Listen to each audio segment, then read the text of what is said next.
For the first time, a space telescope has delivered a signal so intriguing that some researchers claim it has a 99.7% chance of being real, not random noise. The James Webb Space Telescope has picked up subtle patterns in an exoplanet's light that might hint at chemistry linked to life, or might reveal how easily excitement can outrun evidence. Tonight we step carefully through the data, the headlines and the skepticism to see whether this signal is a genuine breakthrough or a cosmic misunderstanding in the making. If you enjoy calm deep dives into big cosmic questions, please like, subscribe and share and tell us in the comments. Does this kind of almost certain signal make you hopeful or more cautious about claims of life in the universe? Thank you for watching. Now let's begin. Across the galaxy, modern astronomy settles into a quiet, methodical search for life beyond Earth. The only confirmed biology resides on one small rocky world orbiting an ordinary star, yet the same physics and chemistry that support organisms here operate throughout the Milky Way. Astronomers treat this as a working assumption, rather than a hopeful story. If life can arise under certain physical and chemical conditions on Earth, similar conditions around other stars may give rise to living systems as well.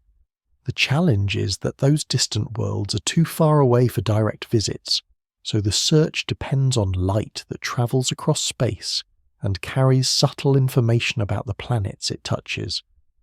For decades, the search for life beyond Earth is mostly indirect. Researchers study the planets and icy moons of the solar system, looking for traces of liquid water, complex carbon chemistry, and energy sources deep beneath frozen surfaces or within thin atmospheres. They also model how life could alter the environment of a planet, changing the mix of gases, the surface color, or the way the planet reflects and emits radiation. These early efforts show how difficult it is to prove that life exists even a short distance away, and how carefully any future evidence must be handled. When the first planets around other stars are confirmed, the search expands from nearby worlds to the wider galaxy. At first, the discovered planets are mostly large gas giants, orbiting close to their stars, detected through the small wobbles they induce in stellar motion or through the drop in brightness when they pass in front of the star. These early detections demonstrate that planets are common, and they hint that planetary systems can form and evolve in many different ways. As instruments improve, smaller and cooler planets begin to appear in the data, including planets that receive moderate starlight and could in principle maintain temperate conditions at their surfaces. Astronomers start to speak of the habitable zone, the region around a star where conditions at a planet's surface might allow liquid water to exist for long periods. The idea is simple, but powerful. Liquid water is a key ingredient for known life on Earth, and a stable environment that can hold water over long spans of time gives chemistry the opportunity to grow in complexity. A planet inside a habitable zone is not automatically friendly to life, but it becomes a candidate for deeper study. With thousands of exoplanets now catalogued, the search for life shifts from asking whether planets exist to asking what kind of environments they offer. A rocky planet, a thick gas giant, or a water-rich world all interact with starlight in distinct ways. The atmosphere of a planet, if it exists, acts as a dynamic layer where gases, clouds, radiation, and possibly living organisms interact. On Earth, gases such as oxygen, methane, and nitrous oxide are strongly influenced by biology. Over time, organisms reshape the atmosphere by removing some molecules and releasing others. This insight leads to the concept of a biosignature gas, a gas whose abundance in an atmosphere is difficult to explain without the presence of life. Instead of looking for individual organisms, telescopes can search for patterns in atmospheric chemistry that might hint at biological activity. To do this for planets around distant stars, astronomers learn to treat starlight itself as a probe. When a planet passes in front of its star, a tiny fraction of the star's light filters through the thin shell of the atmosphere before it travels onward toward telescopes near Earth. At different colours or wavelengths, different gases absorb light by characteristic amounts. Careful measurement of those small changes in brightness can reveal the fingerprints of molecules floating in the air of a distant world. The method is demanding. The signals are weak, the data can be noisy, and many natural processes other than biology can produce similar patterns. Dust clouds, volcanic gases, and photochemical reactions all leave their own signatures in a spectrum. Planets can also have complex interiors, oceans, and surfaces that alter the mix of gases above them. Astronomers know that any claim about life must rest on a chain of careful reasoning that accounts for all these possibilities. This leads the community to adopt a cautious stance.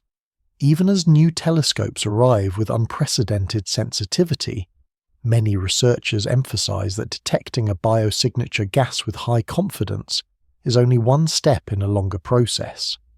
The gas must be interpreted in the context of the planet's size, mass, temperature, host star, and history. Models of the atmosphere and interior must be tested against multiple observations. Independent teams must be able to reproduce the signal and agree on how robust it is. In this view, the search for life is less a single dramatic discovery and more an ongoing incremental effort to build a coherent picture from many delicate measurements. Within this broad context, the case of a single planet becomes especially interesting when its data seem to point toward gases that on Earth are closely tied to biology. When a telescope returns spectra that appear to carry such hints, the scientific community pays close attention, not because a conclusion about life has been reached, but because the planet becomes a natural laboratory for refining methods, testing ideas, and learning how to separate genuine atmospheric features from noise and misunderstanding. As telescopes improve and more data arrive, each such world helps to clarify what the search for life beyond Earth can and cannot say, and how confident scientists can be when they speak about possible biological activity on a planet that no spacecraft has ever visited. As new generations of space observatories come online, they are designed with this challenge in mind. Large cold telescopes that are highly stable can watch stars for long unbroken stretches of time and measure minuscule changes in brightness at many wavelengths. Ground-based facilities contribute by surveying wide areas of the sky for transiting planets and by providing follow-up observations that refine orbits and basic properties. Together, these efforts support a slow, careful movement from a simple census of planets toward a deeper understanding of which worlds have the right ingredients, the right conditions, and the right atmospheric signals to be considered promising places to search for living chemistry. Against this slowly changing backdrop, any planet whose light carries an unusually suggestive pattern becomes a focal point, a case where the tools of planetary science, atmospheric physics, and astrobiology meet in a single sustained investigation. In the developing field of exoplanet science, planetary atmospheres emerge as one of the most informative layers of a distant world.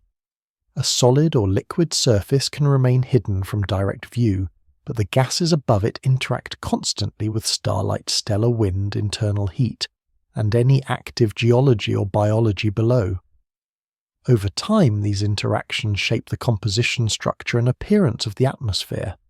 For astronomers, the atmosphere therefore becomes a kind of natural recorder, storing information about the energy balance of the planet, the presence of oceans or ice, the strength of volcanic activity, and the influence of any living chemistry that might be modifying the air. On Earth, this connection between life and air is especially clear.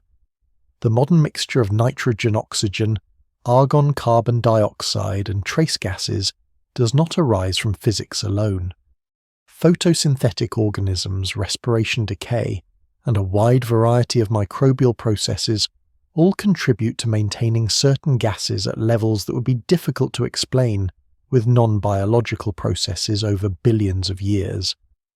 Oxygen in particular is sustained by living systems, while molecules such as methane and nitrous oxide are strongly influenced by biological activity.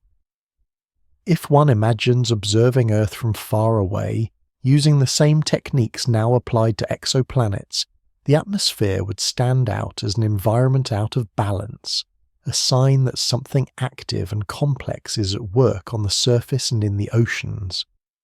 This insight motivates the concept of a biosignature gas. A biosignature gas is defined as a gas whose presence or abundance in an atmosphere is difficult to produce and maintain without the actions of living organisms once all known non-biological sources and sinks are carefully considered. The definition is deliberately cautious. Many gases associated with life on Earth can also arise from geological or photochemical processes under different conditions. For this reason, a gas is not considered a biosignature by itself simply because life can produce it. Instead, researchers study how the gas behaves within a full planetary context that includes the type of star, the level of radiation, the geological activity, and the overall chemical environment. They ask whether the observed mixture of gases could persist over long periods without life, or whether life provides the most plausible explanation. In the search for life beyond Earth, exoplanet atmospheres play a central role because they are the parts of distant planets that current telescopes can study in the greatest detail. When a planet passes in front of its star, or when it moves behind the star and reappears, the atmosphere leaves a faint but measurable imprint on the starlight. By spreading that light into a spectrum and examining how the brightness changes with wavelength, astronomers can infer which gases are present in the upper layers of the atmosphere. In some cases, they can also estimate the temperature profile, the presence of clouds or hazes, and the relative heights where different molecules dominate. Even though these measurements probe only a limited range of altitudes, they already offer more information than can be obtained about a planet's interior or surface. This makes the atmosphere a primary focus when selecting targets for detailed study. The preference is not only for planets that lie in a star's temperate zone, but also for planets whose atmospheres are accessible. A very thick or cloudy atmosphere can mute spectral features, making it hard to distinguish individual gases. A very thin atmosphere can be challenging to detect at all. Planets with hydrogen-rich atmospheres often produce stronger spectral signatures, because hydrogen makes the atmosphere more extended and easier for starlight to probe. In such cases, the relative abundances of molecules like water, vapor, methane, carbon dioxide, carbon, monoxide, and more complex sulfur-bearing compounds can be constrained with present-day instruments. By comparing these inferred mixtures with atmospheric models, scientists can explore which combinations of interior structure, surface conditions, and external radiation could produce them. As this work progresses, another important distinction becomes clear: the difference between a planet that is potentially habitable and one that shows signs of being inhabited. A habitable planet is defined in broad physical terms.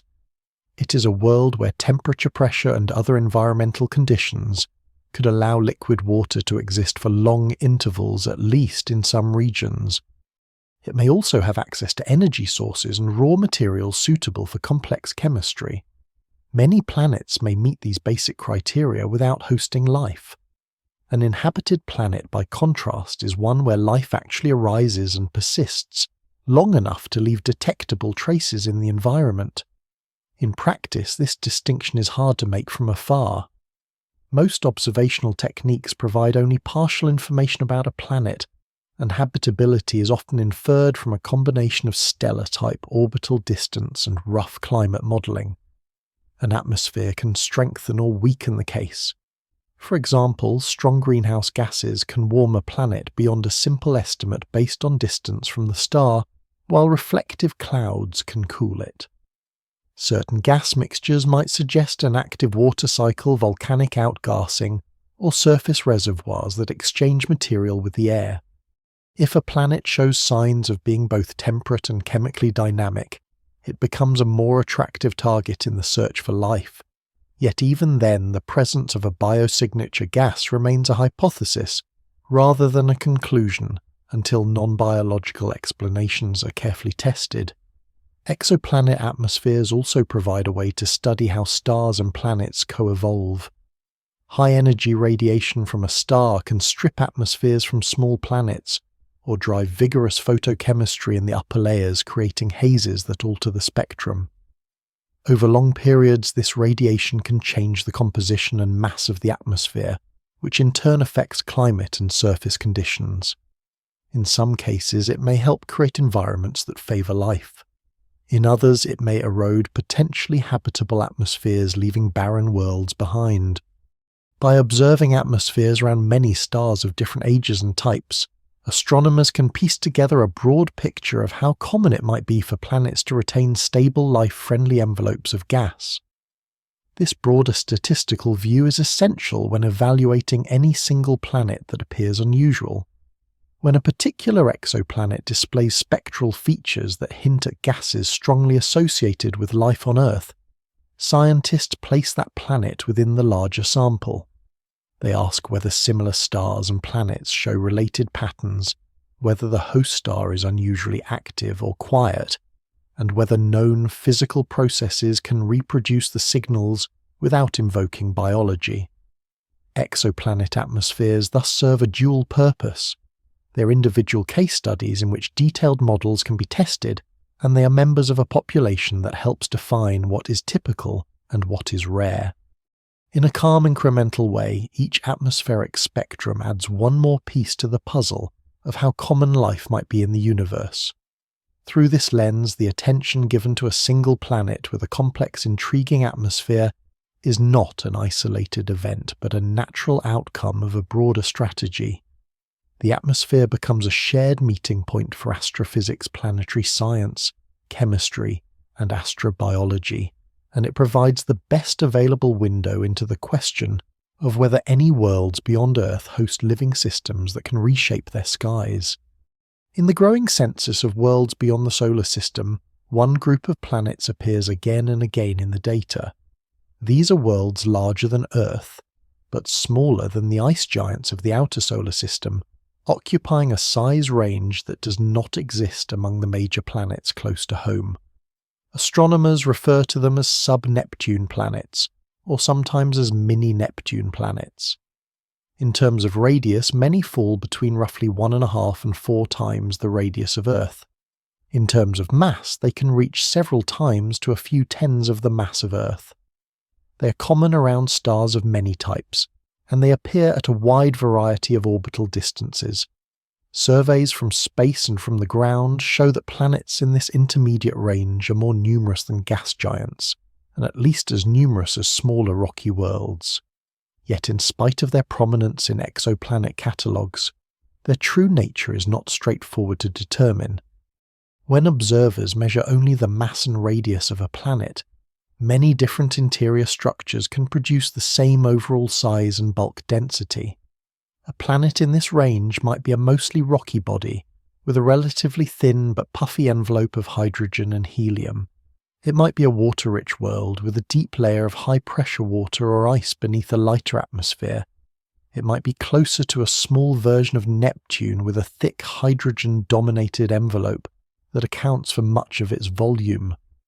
Without more detailed information, these worlds remain ambiguous.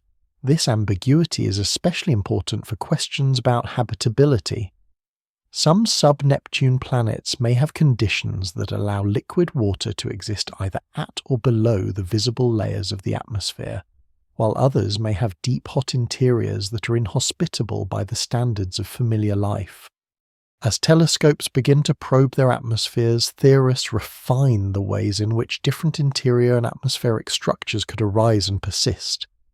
They explore how much hydrogen a planet can retain, how heavy elements and water are distributed between the core mantle and envelope, and how long it takes for heat to leak out of the interior. One influential idea that emerges from this work is the concept of the Hycean world. In this picture, a Hycean world is a planet that is larger and more massive than Earth, with a global ocean lying beneath an atmosphere dominated by molecular hydrogen. The name itself combines hydrogen and ocean. In such a world, conditions in the ocean could resemble those in parts of Earth's oceans, even if the atmosphere above is very different from the air at Earth's surface. A hydrogen-rich atmosphere can extend to great heights, making the planet appear larger in transit and producing strong signatures in transmission spectra. This makes Hyson candidates especially attractive for atmospheric study with current generation telescopes, because relatively small changes in composition can leave measurable imprints on the light that filters through the air during a transit. At the same time, the idea remains hypothetical. No planet has yet been confirmed as a Hysian world in the strict sense. Instead, observers and modelers identify planets whose measured properties are consistent with this scenario within current uncertainties. They calculate interior models that place a deep water layer beneath a hydrogen-dominated atmosphere and compare the resulting mass radius and atmospheric structure with observations. They also explore how such planets could form and evolve and how their climates might respond to different levels of starlight and internal heat. Some studies suggest that Hysian worlds could remain temperate over a broader range of distances from their stars than rocky Earth-like planets, because the thick atmospheres and deep oceans provide additional ways to redistribute energy. Other studies caution that high pressures and temperatures at depth might push water into exotic states and limit the regions where life as it is known on Earth could persist. There are even studies that question whether many proposed Hysian candidates are truly compatible with long-lived oceans at all, or whether their interiors are too hot and dense. Alongside the Hysian concept, researchers continue to examine more conventional interpretations of sub-Neptune planets. A given planet might have a rocky core with a hydrogen-helium envelope that never becomes cool enough or thin enough to permit an ocean at any depth. It might hold most of its water in supercritical or icy phases that differ markedly from familiar liquid water. In such cases, the planet may be classified as non-habitable, even if it lies in a traditional habitable zone based on its distance from the star.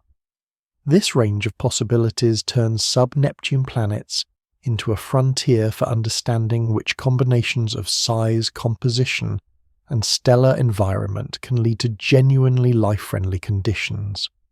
Within this group, planets that sit in the temperate zones of their stars and that show signs of volatile-rich envelopes draw particular attention. They provide natural testbeds for the Hysian hypothesis and for competing models that favour gas-rich, non-habitable interiors. One of these planets orbits a small red star in the constellation of Leo and has a mass and radius several times those of Earth. Astronomers designate it as K2-18b. Its place among the sub-Neptune class, together with its location in the star's temperate zone, makes it a natural focus for detailed atmospheric studies. In the wider picture, K2-18b stands for a broader population of planets that blur the line between small gas giants and large terrestrial worlds. Their atmospheres and possible oceans do not simply extend the familiar pattern of the solar system. Instead, they open an additional category of environments in which energy chemistry and perhaps biology could interact under conditions very different from those on Earth. Understanding what these planets are made of, how their atmospheres are structured, and whether any of them can host stable life-compatible regions is a central aim of current research on sub-Neptune and Hysian worlds. Far from Earth, the James Webb Space Telescope moves in a quiet path around the Sun near the second Lagrange point of the Sun-Earth system. This region lies about 1.5 million kilometers from Earth, in the direction opposite the Sun. At that distance, the combined gravity of Earth and Sun and the motion of the spacecraft balance in such a way that the telescope can orbit the Sun in almost the same period as Earth, while remaining roughly in line with the planet. Instead of circling Earth as the Hubble Space Telescope does, James Webb follows a wide, gentle loop around this gravitational balance point. This loop is called a halo orbit. In this configuration, the Sun, Earth and Moon always occupy nearly the same direction in the sky from the point of view of the spacecraft. This geometry is crucial for the design of the observatory. On the side facing the Sun, a large kite-shaped sunshield spreads out like a thin, rigid sail made of several layers of reflective film. Its job is to block nearly all direct light and heat from the Sun, Earth and Moon. On the opposite side, in permanent shade, sit the primary mirror and instruments. By keeping the warm bodies of the solar system on one side and the telescope on the other, the observatory can cool to the very low temperatures required for infrared astronomy, and stay there with only small variations. Temperature stability is as important as low temperature itself.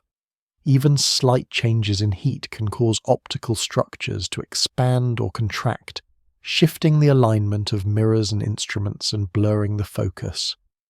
At the second Lagrange point, the thermal environment is relatively steady. The 5 thin layers of the sunshield reflect and radiate away incoming energy in stages, so that the shaded side of the observatory reaches temperatures only a few tens of degrees above absolute zero. The warm spacecraft bus, which holds computers, thrusters and power systems, remains on the sun-facing side of the shield. The cold telescope hardware remains on the opposite side, locked into a carefully controlled configuration. Small thrusters fire occasionally to keep the observatory in its halo orbit, but the needed corrections are gentle, and the overall pointing of the telescope remains very stable over long intervals. At the heart of this cold side stands the primary mirror. It is made from 18 hexagonal segments of beryllium, each coated with a thin layer of gold to enhance reflectivity in the infrared. When unfolded, the segments together form a single mirror about 6.5 meters across, with a total collecting area roughly 6 times that of Hubble. The mirror segments are mounted on actuators that can adjust their positions by tiny amounts. During commissioning, engineers use starlight and careful analysis to bring all segments into a single common focus. After that, small updates maintain the alignment. The result is a large light-gathering surface optimized for wavelengths from long red visible light through the near and mid-infrared. Light collected by the primary mirror reflects to a smaller secondary mirror mounted on struts, then into the instrument module inside the cold shadow. Here, 4 main instruments work together to turn faint infrared light into images and spectra. A near-infrared camera records detailed images and also acts as a wavefront sensor, helping to keep the mirror segments properly aligned. A near-infrared spectrograph spreads light into its constituent wavelengths, allowing astronomers to study the strength of spectral lines from stars, galaxies, and planetary atmospheres. A mid-infrared instrument extends this capability to longer wavelengths and requires additional cooling to reach even lower temperatures. A fine guidance sensor and an additional near-infrared imager support accurate pointing and specialized observing modes. Together, these instruments allow James Webb to measure how brightness changes with wavelength and with time, which is essential for studies of transiting exoplanets. The orbit at the second Lagrange point supports these tasks in several ways. Because the observatory always keeps its sunshield turned toward the Sun, it can avoid direct sunlight entering the telescope and can maintain its instruments in continuous darkness. This minimizes thermal noise, the faint infrared glow emitted by the telescope itself, which would otherwise interfere with signals from distant objects. The continuous line of sight to Earth simplifies communication and command. Ground stations can schedule long uninterrupted observations without frequent breaks for Earth occultations. For exoplanet work, this means the telescope can watch a star steadily for many hours as a planet passes in front of it, capturing the entire transit and some time before and after in a single sequence. Stability over these timescales is critical because the changes in brightness caused by an atmosphere are extremely small. The thermal and pointing stability of the observatory at the second Lagrange point reduces many sources of systematic error that could otherwise mimic or hide spectral features. The architecture of James Webb reflects these needs. The sunshield is large enough to ensure that even as the observatory slowly turns to point at different parts of the sky, the mirrors and instruments remain shaded. The halo orbit is wide enough that the telescope never passes into Earth's shadow, which would cause an abrupt change in temperature and cut off solar power. Solar panels mounted on the warm side of the spacecraft bus provide a steady supply of energy, while radiators on the cold side allow remaining heat from the instruments to escape into space. In this arrangement, the observatory operates as a quiet, thermally balanced platform dedicated to capturing faint infrared light. The design is not specialized for one type of target. It serves as a general-purpose observatory for galaxy star-forming regions and solar system objects. Yet many features that favor these studies also favor exoplanet work. A large mirror collects abundant photons from relatively faint stars. Infrared sensitivity allows the telescope to see through dust and to probe molecular bands that are strong in cool atmospheres. The stable environment at the second Lagrange point supports the long-repeated observations required to build high-quality spectra of transiting planets. In this way, the placement thermal design and optical architecture of James Webb together create an observatory that can not only look deep into cosmic history, but also examine the thin shells of gas around planets orbiting other stars. These capabilities form the foundation on which later more specialized observations of individual systems, including temperate sub-Neptune planets, are built. Within the cold shadow of the James Webb Space Telescope, the path from incoming starlight to usable exoplanet data passes through a sequence of carefully designed mirrors and instruments. The large primary mirror collects light from a target star and reflects it toward the smaller secondary mirror, which in turn directs the beam into the fixed structure that holds the instruments at the telescope focus. Inside this shared focal region, different optical elements can be brought into the light path depending on the observing mode. For exoplanet studies, astronomers often use modes that combine stable imaging with dispersing elements such as gratings or grisms, so that each point of starlight is spread into a spectrum. In this way, the observatory does not simply count how many photons arrive from the star, but also measures how that number varies with wavelength and with time. Because the signals from a transiting planet's atmosphere are extremely small, the optical train is built for both sensitivity and stability. The gold-coated beryllium segments of the primary mirror provide high reflectivity across the near and mid-infrared range where many atmospheric molecules show strong features. The actuators behind each segment maintain a common focus, so that the point spread function, the pattern of light from a point source, remains stable over many hours. Any significant change in that pattern could mimic variations in brightness that might otherwise be attributed to an atmosphere. Downstream, the secondary mirror is fixed to a rigid support structure, whose shape and position are chosen to minimize flexing as the telescope moves. The overall design aims to ensure that when the observatory returns to a given pointing configuration and instrument setup, the resulting optical behavior is as similar as possible from one visit to the next. This stability allows subtle changes caused by a transiting planet to stand out against the background of instrumental behavior. Among the instruments, the near-infrared camera and near-infrared spectrograph play central roles in exoplanet work. The near-infrared camera can operate in imaging mode to monitor the brightness of a star across a wide field, while also using dispersive elements for slitless spectroscopy in certain configurations. The near-infrared spectrograph is designed to take spectra of many objects at once, or to focus on a single bright source with high efficiency.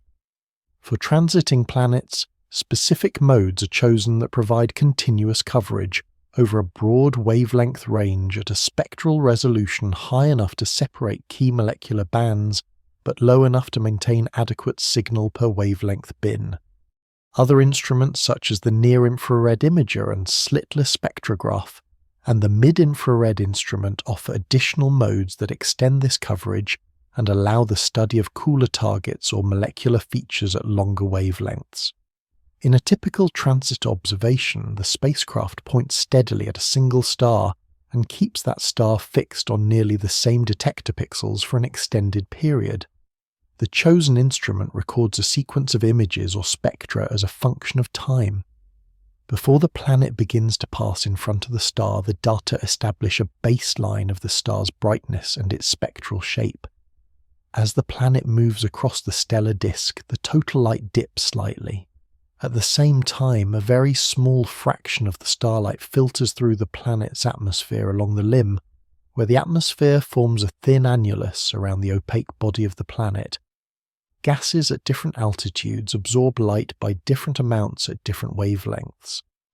The result is that the apparent depth of the transit, when measured at one wavelength, can differ slightly from the depth measured at another.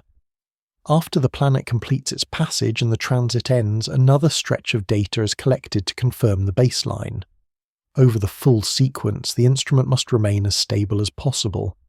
Any drift in the position of the stellar image on the detector, changes in detector sensitivity or slow thermal variations, can introduce patterns that masquerade as real spectral features. To address this, the instruments used for exoplanet studies are operated with care to avoid saturation and to maintain linear response over the range of signals expected from bright nearby stars. Short exposure times are repeated many times to avoid large changes in detector charge levels.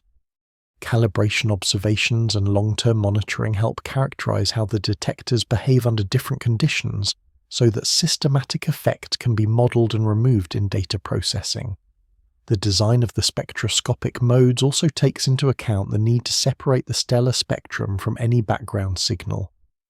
Dispersive elements are chosen to minimize overlapping orders and to keep the spectral trace well separated from detector defects. Some modes use slits to reduce background and contamination from nearby sources, while others use slitless designs that avoid slit losses and allow very stable pointing, even if small guiding errors occur. For bright stars hosting transiting planets, slitless or wide-slit modes can be advantageous because they reduce sensitivity to small changes in telescope pointing and focus. Throughout these observations, the fine guidance sensor maintains precise pointing by locking onto guide stars and feeding small corrections to the attitude control system.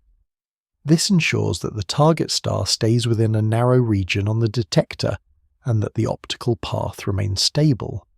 The combination of a large, well-aligned primary mirror, carefully chosen spectroscopic modes, and accurate guidance allows the observatory to collect time series of spectra in which variations at the level of a few parts per million in relative brightness can be analysed. From these time series, astronomers construct light curves at each wavelength fit transit models and extract how the apparent radius of the planet changes with wavelength. This variation encodes the imprint of atmospheric gases, clouds and hazes, and it forms the basic observable that later atmospheric retrieval codes seek to interpret. In this way, the physical structure of James Webb, from its segmented mirror to its spectrographs and guidance systems, is closely tied to the needs of exoplanet transit spectroscopy. The observatory is not a dedicated planet mission, but its mirrors and instruments are tuned to extract as much information as possible from each photon in the infrared, so that even thin, distant atmospheres contribute detectable signatures to the spectra.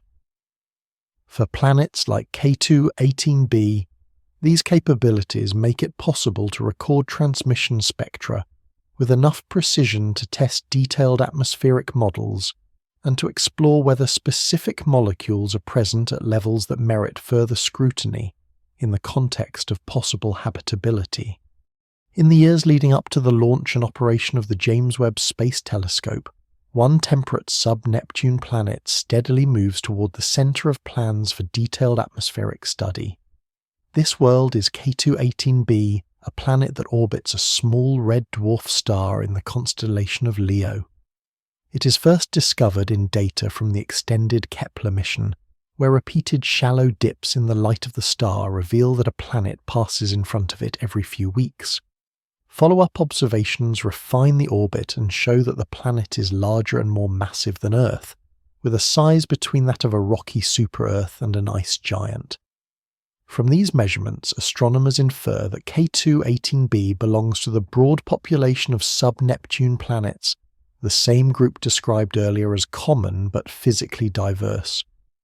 What makes this particular example stand out is its location. The amount of light that the planet receives from its star is comparable to the amount of sunlight that Earth receives from the Sun. Simple climate models that ignore many complexities place it within the so-called habitable zone of its cool host star, where temperatures could in principle allow liquid water to exist under the right atmospheric conditions.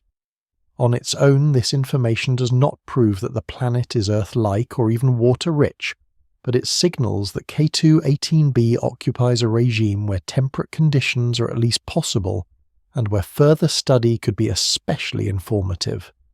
The next step in raising the profile of K2-18b comes from the Hubble Space Telescope.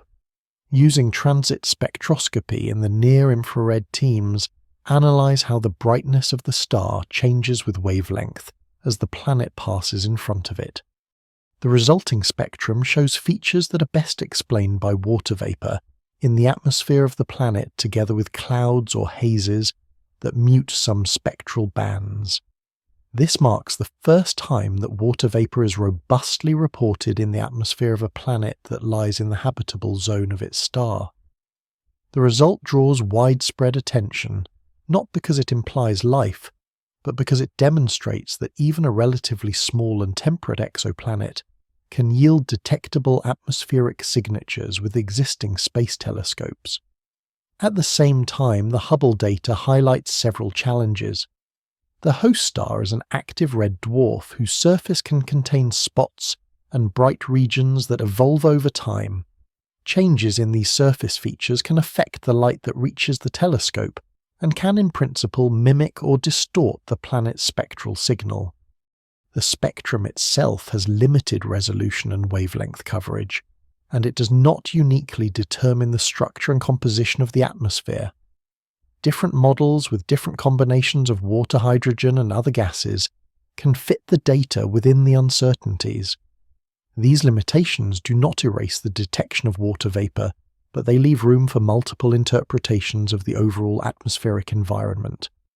As a result, K2-18b becomes both a showcase for what is possible and a reminder of the need for more capable instruments. When the community begins to design observing programs for the James Webb Space Telescope, K2-18b features prominently in proposals that aim to characterize temperate sub-Neptune planets. Several practical factors reinforce the scientific motivation. The planet produces a relatively deep transit for its size because its atmosphere is likely extended, and it orbits a star that is faint compared with the Sun, but still bright enough in the infrared for high-quality data. The orbital period on the order of a few tens of days means that multiple transits can be observed over the course of a mission without excessive scheduling difficulty. The star's location on the sky falls within regions that the telescope can observe during more than one visibility window each year. Together, these properties make K2-18b a convenient and efficient target for the long, uninterrupted observations that James Webb requires to reach very high precision in transit spectroscopy. In parallel, theoretical work frames K2-18b as a natural test case for ideas about Hycean worlds and other possible interior structures. Some models suggest that given its mass radius and insulation, the planet could host a deep global ocean beneath a hydrogen-rich atmosphere with conditions at certain depths that might be compatible with liquid water over long periods. Other models explore scenarios in which the planet's interior is much hotter, with high-pressure phases of water and a thick gas-dominated envelope that leaves little room for familiar forms of habitability. Instead of resolving the question, These studies show that K2-18b sits near the boundary between different regimes, where small changes in composition or heat transport can shift the planet from one category to another. This borderline status is scientifically valuable because it means that improved measurements of the atmosphere could discriminate between models and reveal which internal arrangements are most plausible. For mission planners and researchers, K2-18b therefore offers a combination of practical observability and conceptual leverage. Observing it with James Webb's infrared instruments promises not only to refine the water vapor measurement, but also to search for other molecules such as methane and carbon dioxide that are expected in many hydrogen-rich atmospheres. By comparing the relative strengths of different molecular bands, scientists hope to constrain the metallicity of the atmosphere, the presence of clouds and hazes, and the possible temperature structure in the layers that transit spectroscopy can probe. In addition, because K2-18b orbits in the temperate zone, any information about its atmospheric makeup feeds directly into broader questions about which sub-Neptune planets can maintain environments that are stable and mild enough to support complex chemistry. In this way, K2-18b moves from being one object among many in an exoplanet catalogue to a benchmark target. It is chosen not because it is known to be habitable or inhabited, but because its properties and earlier observations make it uniquely suited to testing new instruments and new models. Under the calm, steady gaze of the James Webb Space Telescope, this single planet is expected to yield a transmission spectrum of much higher resolution and stability than was previously possible, turning earlier hints into a more detailed picture of a temperate sub-Neptune atmosphere, and helping to clarify how such worlds fit into the larger search for life in the universe. The star known as K2-18 sits quietly in the constellation of Leo, far beyond the reach of any spacecraft, but close enough in galactic terms for its light to be studied in detail. It is a red dwarf, a main sequence star that is smaller, cooler, and dimmer than the Sun. Its distance from Earth is a little over 120 light-years, so faint that it cannot be seen with the unaided eye. In telescopes and in models, it appears as a compact source of reddish light, radiating most strongly at wavelengths longer than those where the Sun shines brightest. Compared with the Sun, K2-18 has roughly half the solar mass and somewhat less than half the solar radius, and it emits only a few % of the Sun's total luminosity. Its surface temperature lies a little below 4,000 degrees Celsius, which means that its visible light is shifted toward the red and orange part of the spectrum, and much of its energy emerges in the near-infrared. Like other red dwarfs, it converts hydrogen to helium in its core, and is expected to remain on the main sequence for a very long time, far longer than the current age of the universe. Within this broad class, K2-18 belongs to the early M-spectral types, which sit between the cooler lower mass dwarfs and the warmer K-type stars. The star's properties are not inferred in isolation. Precise measurements from space-based astrometry missions yield its parallax, from which the distance is calculated with high accuracy. Photometry across many wavelengths establishes its brightness in different bands. Spectroscopy reveals absorption lines that depend on temperature, surface gravity, and chemical composition. By comparing these data with stellar evolution models, astronomers estimate that K2-18 is roughly a few billion years old, with an age around 3 billion years. This places it well beyond the most active phase of youth, when many red dwarfs rotate rapidly and emit intense high-energy radiation, but not yet among the very oldest, most slowly rotating stars. Measurements of its rotation period derive from subtle variations in brightness, as surface features rotate in and out of view, suggest that K2-18 spins once every several tens of days, close to 40 days. This moderate rotation implies a magnetic field and a level of stellar activity that are significant but not extreme. As a result, K2-18 exhibits what is often called moderate activity. Its outer layers are convective, and its magnetic field can store and release energy in the form of flares and enhanced emission at ultraviolet and X-ray wavelengths. For planets in close orbits, this high energy output can influence atmospheric chemistry and can over very long times erode the upper atmosphere. Studies of K2-18's high-energy environment indicate that the star does produce such radiation, but not at the most intense levels seen in very young or rapidly rotating red dwarfs. The balance between this irradiation and a planet's ability to hold onto its atmosphere is an important part of understanding the K2-18 system. The metallicity of the star, a measure of the abundance of elements heavier than helium, appears to be slightly higher than that of the Sun. This suggests that the gas cloud from which the system formed contained a rich supply of heavy elements.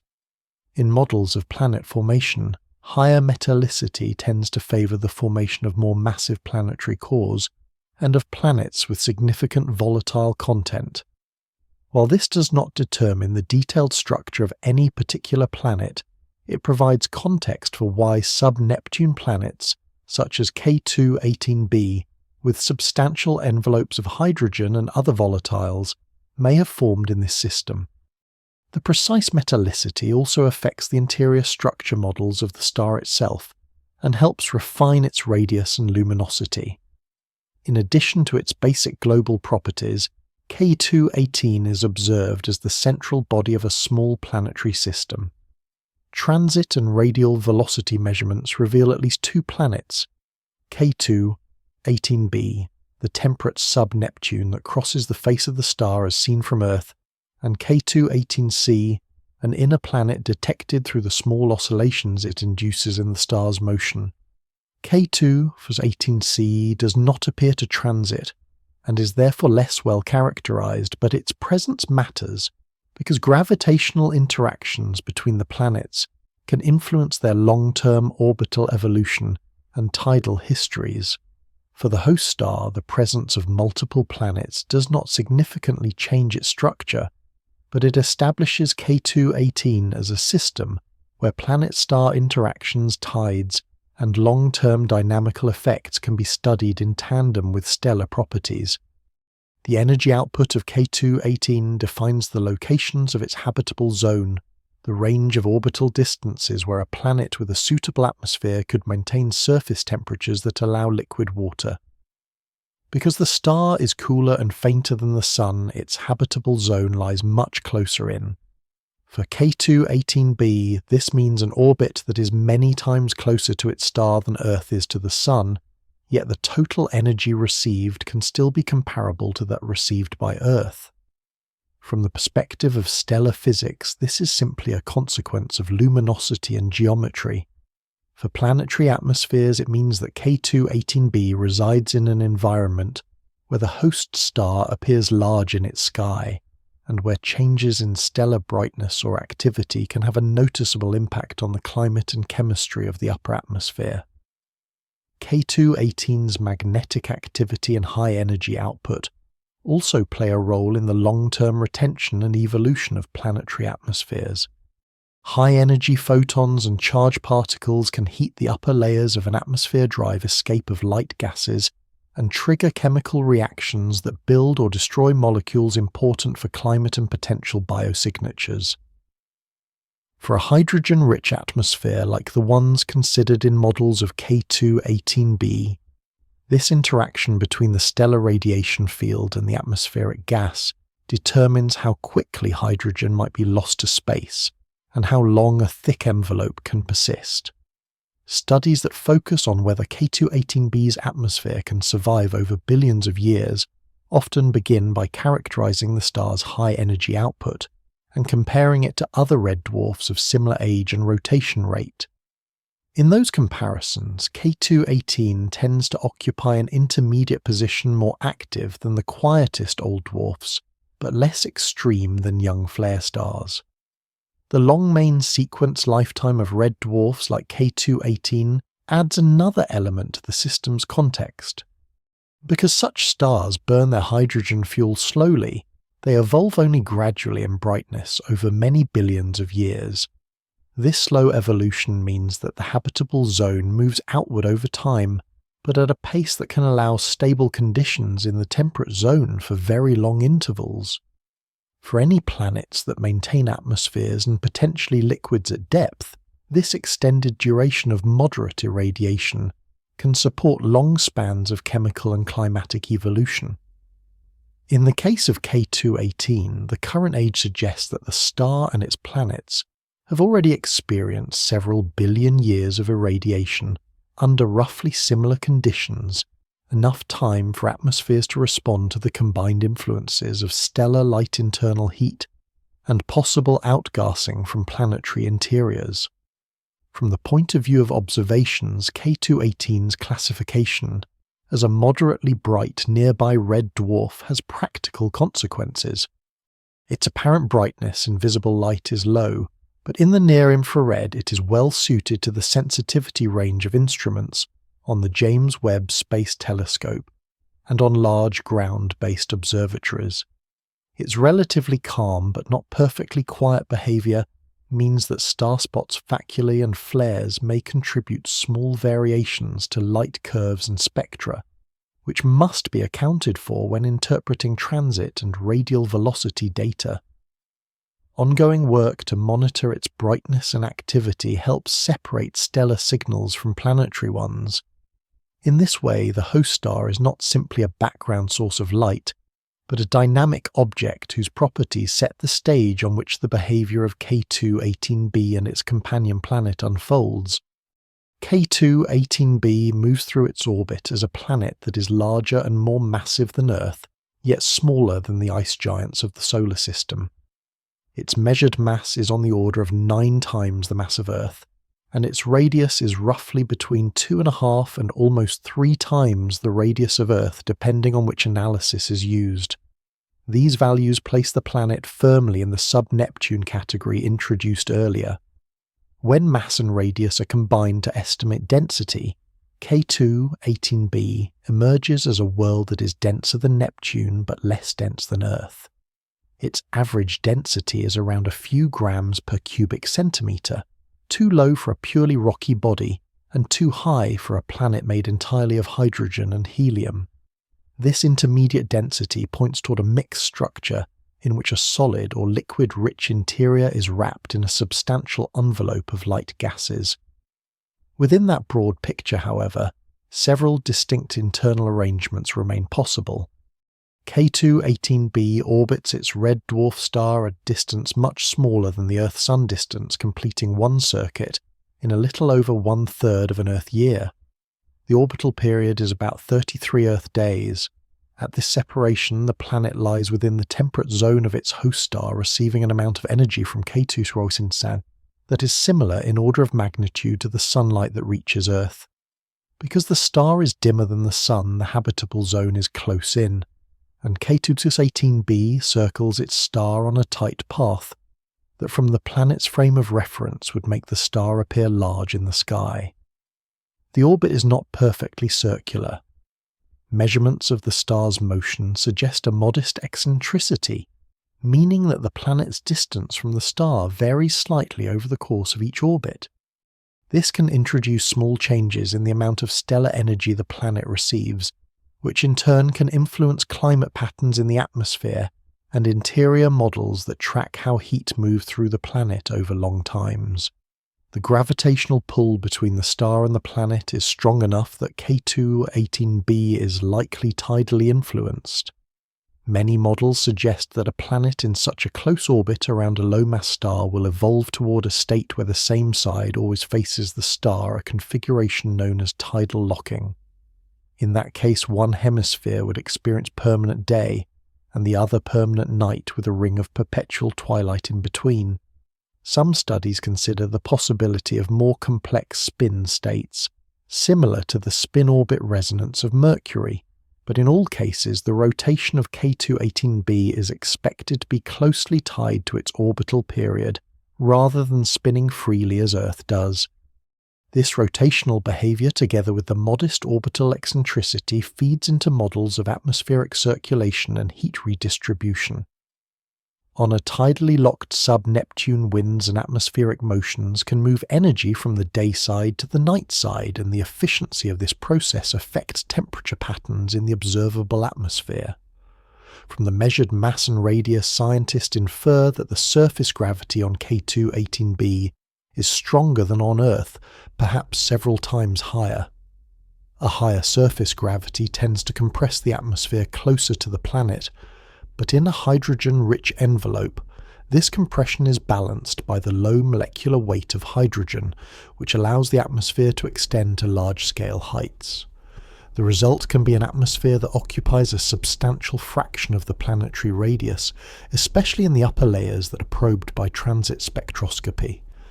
Because the planet is more massive than Earth, its interior pressures at depth are much higher, and water, if present in large quantities, may take on high-pressure forms that differ from familiar liquid water at Earth's surface. Interior models that match the mass and radius of K2-18b therefore explore a spectrum of possibilities.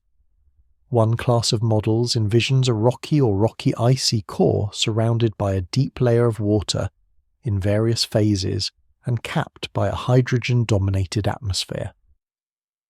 Depending on the total amount of water and the internal heat flux, such a planet might have a region within the water layer where temperatures and pressures allow liquid water to exist, possibly forming a global ocean beneath the atmosphere. Above and below that region, water could transition into vapor or high-pressure ice. In this framework, the term Eocene is sometimes applied when the atmospheric and interior parameters fall within ranges that might permit a stable ocean under a hydrogen-rich sky.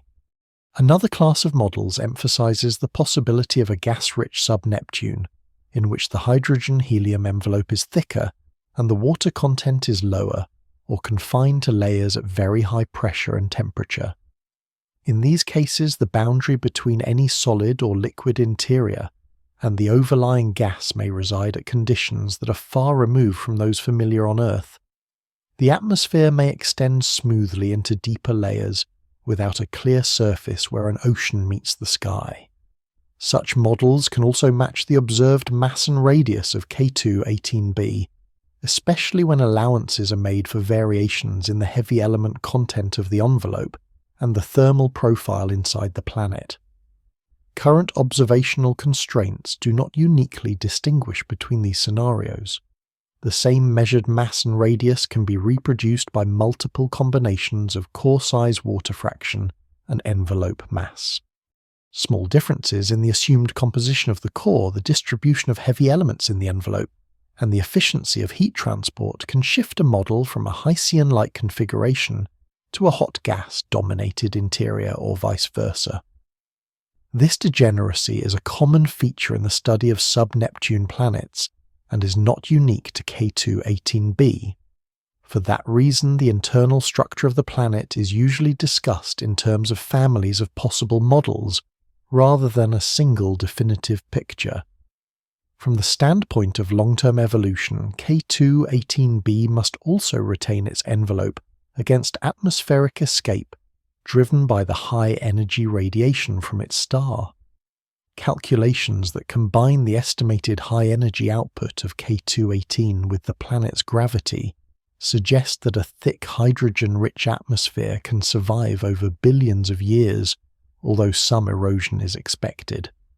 This balance between atmospheric loss and retention is another factor that shapes the present mass and radius, and that complicates attempts to infer the original composition of the planet at the time of formation.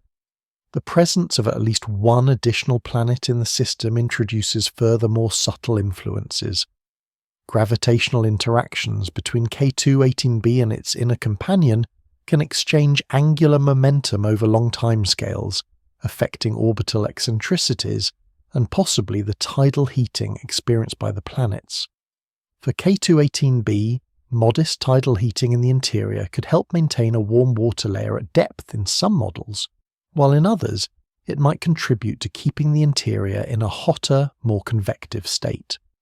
In all cases, the current orbital and structural parameters of the planet are the outcome of combined processes: initial formation in a protoplanetary disk migration to the present orbit, accretion and loss of atmosphere, and billions of years of irradiation by a red dwarf star with moderate activity. Taken together, the mass, radius, orbit, and inferred density of K2, 18b portray a planet that does not fit neatly into any solar system analogue. It is more massive and larger than Earth, less massive and smaller than Neptune, and it circles a cool star at a distance where temperate conditions are possible. Whether its interior hosts a deep ocean beneath a hydrogen-rich atmosphere, or instead resembles a hot gas-dominated sub-Neptune remains an open question. Resolving this question requires information beyond bulk properties alone. It demands detailed knowledge of the atmospheric composition and structure, which in turn depends on precise measurements of how the atmosphere imprints itself on the starlight that passes through it during each transit. In current research on K2, 18b interior and climate models work together to explore what kind of environment may exist beneath the observed hydrogen-rich envelope. Starting from the measured mass radius and estimated level of starlight modelers, construct families of planets that are all consistent with those bulk properties, but differ in how material and heat are arranged in depth. Some solutions favour a relatively compact rocky, icy core overlain by a deep layer of water and capped by a thinner hydrogen-dominated atmosphere. Others favour a more extended hydrogen-helium envelope with less water by mass and no well-defined boundary where an ocean meets the sky. Because mass and radius alone do not identify a single arrangement, the models treat K2, 18b as a member of a broader class of sub-Neptune planets, and ask which combinations of core size, water content, and envelope thickness are compatible with long-term stability under irradiation from a red dwarf star. In the subset of models that allow a global ocean, the water layer can extend to great depth far beyond any ocean on Earth. At increasing pressure and temperature, water passes through regimes that include familiar liquid, supercritical fluid, and a series of high-pressure ices. Only a limited region within this layer can maintain conditions close to those in which liquid water is stable in an ordinary sense. Above the ocean, a hydrogen-rich atmosphere provides additional greenhouse warming and shields the ocean surface from direct exposure to high-energy radiation from the star. In this Hycean-type picture, a balance is sought between an atmosphere that is thick enough to protect and stabilize the ocean, but thin enough that the surface is not driven into a fully supercritical state where the distinction between liquid and gas disappears. Interior studies that adopt this framework show that for some combinations of water fraction, envelope mass, and internal heat, K2, 18b could maintain a band of pressure and temperature where an ocean is present beneath the atmosphere for long periods. Other studies using similar tools arrive at a different emphasis. They note that sub-Neptune planets close to their stars can retain significant internal heat from formation and from slow contraction over billions of years. When this internal heat is combined with the greenhouse effect of a hydrogen-dominated atmosphere, the temperatures at depth may rise high enough that water no longer forms a distinct ocean beneath the gas. Instead, hydrogen and water may mix into a single homogeneous fluid that spans a wide range of pressures and temperatures.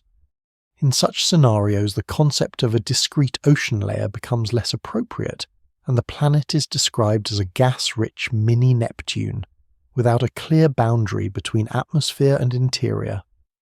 Studies of the miscibility of hydrogen and water at high pressures support this possibility, showing that under certain conditions the two components do not separate cleanly but remain blended. Climate models add another dimension to this picture. One-dimensional models treat the atmosphere as a vertical column and calculate how starlight is absorbed, how infrared radiation escapes, and how convection moves heat upward.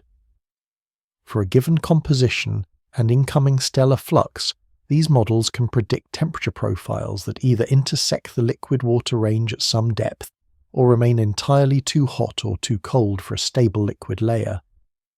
More complex three-dimensional general circulation models simulate winds and day-night contrasts on a tidally influenced planet.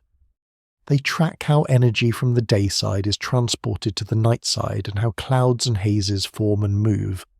For a planet like K2-18b, which likely rotates slowly and is tidally linked to its star, these models often show strong jets and large-scale overturning flows that smooth out temperature differences to some degree, but still allow significant variation between regions. When applied to candidate Hycean configurations, some climate simulations find that an atmosphere with too much hydrogen or too much internal heat drives the putative ocean region to temperatures beyond the conventional habitability range, even if the average incoming starlight would by itself suggest moderation. Others find ranges of parameter space in which cloud cover atmospheric circulation and radiative transfer combine to keep parts of the atmosphere and the underlying water at milder temperatures. In parallel interior structure models that were once tuned mainly to match mass and radius are now combined with these climate calculations to ensure that the assumed internal heat flux and composition produce atmospheres that are self-consistent. As more detailed atmospheric constraints become available, an additional set of models explores how different interior scenarios would influence the observable gases. A Hycean-like interior with a deep water layer in contact with hydrogen. Rich atmosphere is expected to favour certain ratios of carbon-bearing and nitrogen-bearing molecules depending on how carbon and nitrogen are partitioned between the envelope and the deep interior. A hotter gas-rich mini-Neptune interior may favour different chemical pathways, especially if any water is confined to high-pressure phases that do not interact directly with the atmosphere. Photochemical and transport models link these deep reservoirs to the upper atmosphere by calculating how vertical mixing stellar ultraviolet radiation and chemical networks combine to set the abundances of molecules such as methane, carbon dioxide, ammonia, and more complex sulfur-bearing species. In practice, the same observed bulk properties and even the same preliminary atmospheric data can be fit by both Hycean and gas-rich scenarios, as long as model parameters are adjusted within plausible ranges. This degeneracy means that interior and climate models for K2-18b are usually presented not as a single preferred picture, but as a spectrum of possibilities. At one end lie configurations with global oceans beneath hydrogen skies and relatively mild climates in some layers. At the other lie models with deep, hot, homogeneous interiors and atmospheres that sit entirely above regions too hot or too compressed for conventional liquid water. Between these extremes lies a continuum of mixed cases. The question of whether K2-18b belongs to the Hycean subset of sub-Neptune planets or to the broader population of gas-rich mini-Neptunes remains open. Interior and climate studies frame that question in quantitative terms, providing families of models that are ready to be tested and refined, as more precise information about the planet's atmosphere and energy balance is extracted from observations. The observation of K2-18b with the James Webb Space Telescope now takes a concrete form. The abstract ideas of spectra wavelengths and atmospheric absorption turn into a carefully planned sequence of exposures arranged around a single, predictable event, the transit of the planet across the face of its red dwarf star. K2-18b is a transiting exoplanet, so its orbit is already known with enough precision that astronomers can predict when it will pass in front of the star again. Long before Webb points to the system, the team schedules observations that cover several hours before the transit begins, the full duration of the transit, and additional time after the transit ends. This extended coverage is essential because the tiny signal of the atmosphere is only visible when it's set against a stable baseline of the star's normal brightness. When the chosen observing window arrives, Webb locks onto K2-18 and maintains a steady gaze through the entire event. Rather than taking a single image, the telescope operates in time series mode. This means that it repeatedly records the spectrum of the star at short regular intervals, building a continuous record of how the light changes as the planet moves across the stellar disk. For K2-18b, the observers use the near-infrared imager and slitless spectrograph in its single-object slitless spectroscopy mode, often shortened to NIRISS-SOSS. This mode is designed specifically for transiting exoplanets. It spreads the light of one bright target into a set of near-infrared spectra that cover wavelengths from the red edge of visible light out to a few micrometers, and it does so with a stability that allows extremely subtle changes in brightness to be measured over time. The instrument uses a special grism and a deliberate optical defocus to smear the spectrum slightly across the detector. This spreading of the light reduces the impact of tiny imperfections in the detector pixels and small shifts in the telescope, pointing both of which could otherwise mimic or hide the very small signals from the planet atmosphere. As the transit unfolds, each exposure from NIRISS is a two-dimensional image in which the spectrum of the star appears as bright tilted streaks. The data processing pipeline first corrects these raw images for instrumental effects such as detector bias, dark current, and variations in pixel sensitivity. It then extracts the spectrum by summing the light along the width of the streak for each position along its length, turning the two-dimensional trace into a one-dimensional array of brightness versus wavelength for that moment in time. Repeating this extraction for every exposure produces a sequence of spectra 1 for each time step throughout the observation. From these spectra, astronomers build light curves which are records of how the brightness changes over time. A white light curve sums the brightness over the full wavelength range and shows the overall transit as a smooth, shallow dip in the star's light. Spectroscopic light curves go a step further by dividing the spectrum into many narrow wavelength bins. For each bin, the pipeline measures how the flux changes with time and fits a transit shape to that individual light curve. The depth of that fitted dip is the transit depth at that wavelength, meaning the fraction of starlight blocked by the combination of the solid body of the planet and the part of its atmosphere that is opaque at that particular colour of light. In regions where the atmosphere is more transparent, the transit depth is slightly smaller, because the starlight passes more easily through the limb of the atmosphere. In regions where gases in the atmosphere absorb strongly, the effective radius of the planet is larger, so the transit depth is slightly greater. These differences are very small, often measured in tens to a few hundreds of parts per million, so the stability of the instrument and the careful modelling of systematic effects are as important as the photon counts themselves. For K2-18b time series spectra are also obtained with the near-infrared spectrograph NIRSpec in a bright object time series configuration, using a high-resolution grating that covers longer near-infrared wavelengths than NIRISS. In this mode, the light from the star passes through a fixed slit and is dispersed into a spectrum that extends from just under 3 micrometers to a little over 5 micrometers. At these wavelengths, many important molecular bands lie, including those associated with carbon-bearing species and water vapour. NIRSpec records its own sequence of spectra during the transit using a similar extraction and light curve building process. The high spectral resolution allows narrow absorption features to be distinguished, but it also makes the data more sensitive to subtle instrumental trends that must be identified and removed with care. Combining the NIRISS and NIRSpec time series gives a very broad transmission spectrum for K2-18b, spanning almost an order of magnitude in wavelength, from the red optical into the mid-infrared. Each point in this spectrum represents a measured transit depth, at a specific wavelength derived from the fit to a spectroscopic light curve. When plotted, the result is not a smooth line, but a sequence of data points with uncertainties gently varying across wavelength, and showing modest bumps and dips where the atmosphere appears more or less opaque.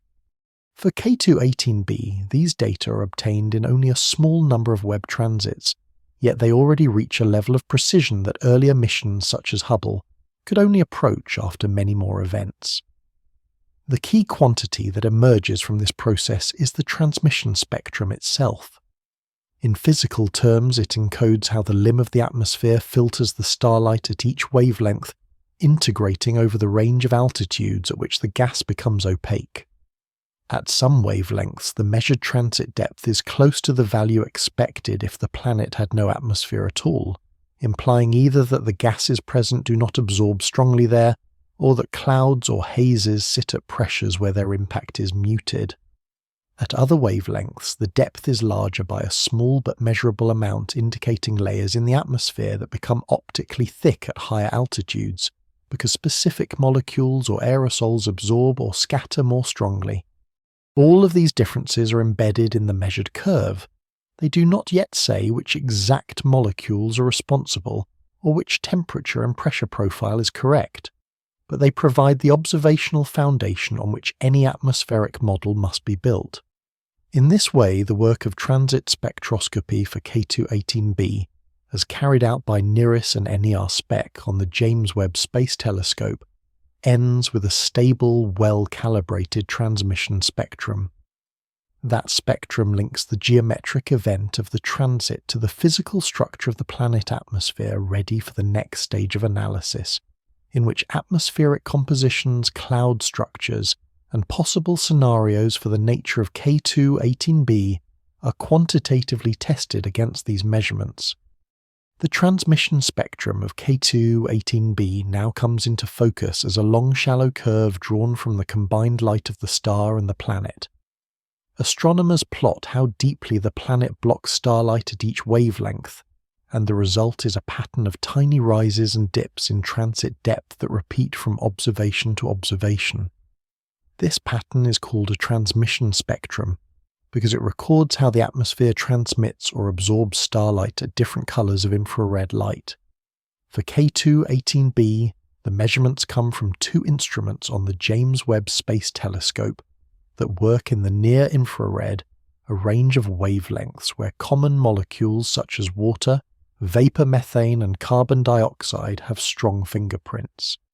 Each time the planet transits the star, a small fraction of the starlight filters through the upper layers of the atmosphere before reaching the telescope, and gases in that path leave faint but measurable imprints. The spectrum is not a smooth line. At some wavelengths the planet appears slightly larger, which means the atmosphere is more opaque there and blocks more starlight. At other wavelengths, the planet looks slightly smaller, because the gases at those colours do not absorb as strongly, and the starlight sinks deeper before being scattered or absorbed.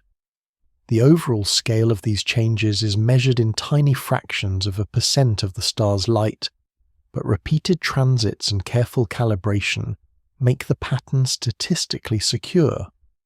In the first studies of the James Webb data teams analysing the spectrum, see a series of broad absorption features that line up well with models of a hydrogen-rich atmosphere where methane is relatively abundant.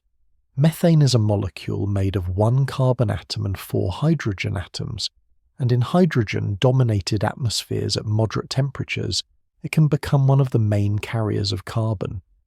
Retrieval codes that compare thousands of model spectra to the observations tend to favour solutions in which methane reaches at least a few parts in 100 of the gas mixture in the observable layers, far richer than the trace amount in Earth's modern air. Alongside methane, those initial studies report signatures of carbon dioxide and a shortage of ammonia. Carbon dioxide absorbs strongly at certain near-infrared wavelengths, so if it is present at moderate levels, the transmission spectrum develops extra depth at those colours. The first James Webb analyses interpret some of the deeper troughs in the data as evidence that carbon dioxide is present at levels of roughly 1 part in 100 of the atmosphere, though the precise value depends on how the cloud structure and temperature profile are treated in the models. The same analyses find that ammonia, which would normally be expected in some kinds of giant planet atmospheres, appears strongly depleted.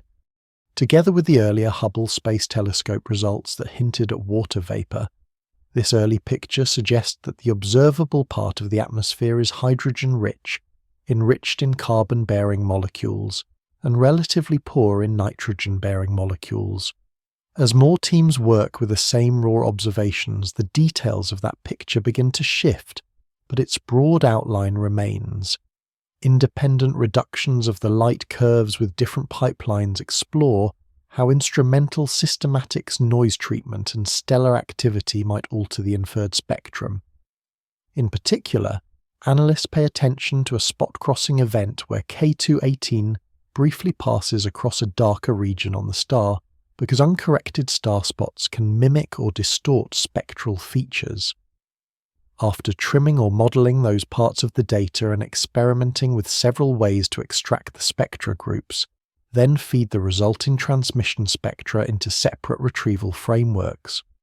In the newer reanalyses, methane remains a robust result. Across many combinations of reduction method, spectral resolution and retrieval code models that include methane fit the data much better than models without it. The preferred methane abundance still lies around a few % by volume in the upper atmosphere, although the exact range expands or contracts depending on the assumed temperature structure and cloud properties. In contrast, carbon dioxide becomes more uncertain when the data are treated at higher spectral resolution, and when offsets between different wavelength channels are handled more conservatively, the evidence for carbon dioxide weakens. Some reanalyses find that models without carbon dioxide fit the data almost as well as models that include it, and they report only upper limits to its abundance rather than a clear detection. In those studies, the features that were once attributed to carbon dioxide can be reproduced by variations in methane, by subtle changes in the temperature gradient, or by small shifts between the spectra from different instruments. Water vapor, which was prominent in the earlier Hubble results, also appears at much lower levels in the James Webb transmission spectrum. The current data are most consistent with an atmosphere that has a very dry stratosphere, possibly because a cold trap confines most of the water to deeper layers below the region sampled in transmission. Retrievals based on the James Webb spectra typically allow water at less than a few tenths of 1% by volume in the visible limb much lower than the concentrations in typical cloud-forming layers on Earth. Ammonia remains strongly suppressed in these models, often with only upper limits permitted, which further supports the idea that the upper atmosphere has undergone chemical processing that removes or transforms nitrogen-rich species under the local temperatures and radiation field. Even with these differences in detail, the various analyses agree on several key aspects of the observed spectrum. The atmosphere is not dominated by heavy molecules such as nitrogen or carbon dioxide. Instead, the scale of the spectral features implies a low mean molecular weight, as expected for a hydrogen-rich envelope. Methane is present at levels high enough to carve out broad bands in the transmission spectrum, while water and carbon dioxide, if present at all in the observable region, are significantly less abundant. Clouds and hazes do not appear to be so thick as to erase the molecular features entirely, but they probably mute some parts of the spectrum and introduce degeneracies between gas abundances and cloud top pressure. The combined effect is a picture of K2-18b in which the upper atmosphere sampled by James Webb is extended hydrogen-dominated and chemically complex with methane as the only carbon-bearing molecule that is securely detected so far, and other gases remaining under active investigation rather than settled facts. The hydrogen-dominated envelope of K2-18b extends from deep high-pressure regions up into thin low-pressure layers that interact directly with starlight during a transit. In simple terms, this envelope is a continuous column of gas in which pressure and density increase steadily with depth, while temperature follows a profile set by both incoming energy from the red dwarf star and internal heat emerging from the planet's interior. In the uppermost part of the atmosphere at very low pressures, molecules are sparse, and collisions between them are relatively infrequent. As depth increases, the gas becomes denser, collisions become more frequent, and the atmosphere passes through regimes where radiation, convection, condensation, and chemical reactions each play important roles. Transmission spectroscopy with the James Webb Space Telescope mainly samples pressures from well below 1 bar to a small fraction of 1 bar, a band that sits high above any deep interior, but still far enough down that molecular absorption becomes strong. Within this band, the composition and temperature structure determine which gases are visible to the telescope and how strongly they imprint themselves on the spectrum. Because hydrogen is much lighter than molecules such as nitrogen or carbon dioxide, a hydrogen-dominated atmosphere has a large-scale height, meaning that pressure falls off more slowly with altitude. For a given surface gravity and temperature, the result is a thick layer of gas in which each step upward in height changes the pressure by a modest factor, rather than crushing it to a vanishingly small value. This extended structure is one reason why sub-Neptune planets, like K2-18b, are such good targets for transmission spectroscopy. A large vertical extent gives starlight a long path through the limb of the atmosphere, which amplifies the effect of absorbing molecules. Even relatively small changes in abundance can then produce measurable differences in the transit depth, as a function of wavelength. At the same time, the vertical structure introduces complications. Temperature does not vary arbitrarily with height. It follows gradients that are constrained by the balance between radiative heating, radiative cooling, and convective transport of heat. In many models of K2-18b, the atmosphere is divided conceptually into an upper region, where radiation dominates, and a deeper region, where convection may become important. In a purely radiative layer, energy flows mainly by photons being absorbed and re-emitted, and the temperature gradient can remain shallow. In a convective layer, parcels of gas rise and sink, carrying heat upward and enforcing a steeper gradient that depends on the properties of the gas and on whether condensation of vapors occurs. For hydrogen-rich atmospheres, the presence of condensing species such as water or other volatiles can modify the convective behavior. Studies that apply these ideas to K2-18b suggest that moist convection, where rising parcels cool and condense vapor, may be inhibited over wide ranges of pressure because condensation releases latent heat in ways that stabilize the column. In those cases, large portions of the atmosphere remain in radiative equilibrium and convection is confined to deeper levels. Under such conditions, cloud decks may form in specific layers rather than being spread smoothly throughout the column. For K2-18b, one-dimensional and three-dimensional models show that if water vapor is present at depth, it tends to condense into clouds at pressures where temperatures cross the saturation point for water. Above those levels, the air appears dry, with water vapor strongly depleted. Below water may exist in vapor form or in high-pressure phases depending on the local conditions. The region that transit spectroscopy probes lies mostly above the main water cloud deck in many of these models, which is consistent with the finding that the visible limb of the atmosphere seems to contain very little water vapor. Clouds themselves can be made of water droplets or ice if conditions allow, but other condensates may also form. When the atmosphere contains trace amounts of heavier elements, species such as ammonium salts, sulfide compounds, or more complex photochemical hazes can appear. Photochemical hazes arise when high-energy radiation from the star breaks apart simple molecules in the upper atmosphere and drives chains of reactions that build larger, more complex particles. These particles can then aggregate into tiny aerosols that scatter light. On K2-18b, photochemical modelling suggests that methane-rich hydrogen-dominated conditions favour the production of such hazes at low pressures high in the atmosphere. If they are abundant, hazes and high-altitude clouds can flatten the transmission spectrum by blocking light at a relatively constant level across many wavelengths. In the James Webb data for Case 218b, molecular features are present but not extremely sharp, which implies that clouds and hazes likely mute some parts of the spectrum without erasing the signal entirely. The overall opacity in the probed band therefore appears to be a combination of gas absorption and particulate scattering.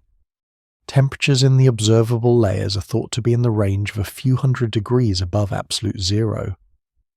In the radiative region, probed by transmission spectroscopy, the temperature profile is often approximated as nearly isothermal over the pressures that contribute most strongly to the signal.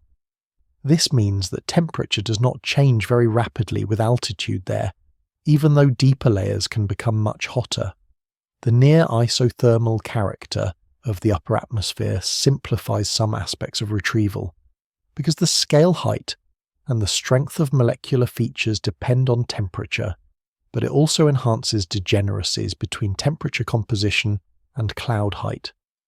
A slightly higher temperature can be offset in the models by adjusting gas abundance or cloud top pressure, leading to families of solutions that fit the data equally well within uncertainties. Below the region sampled by transit measurements, the atmosphere of K218b likely becomes hotter and more compressed as pressure rises.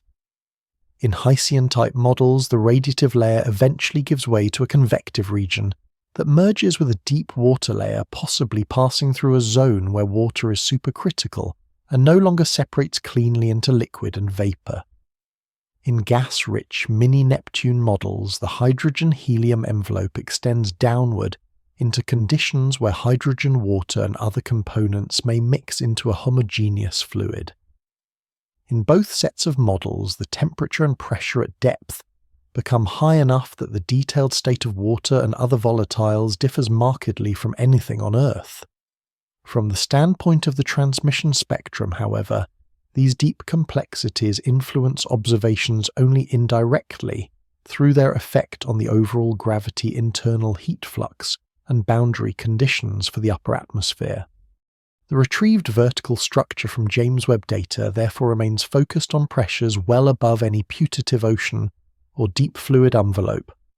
Within this observationally accessible band, hydrogen dominates the bulk composition.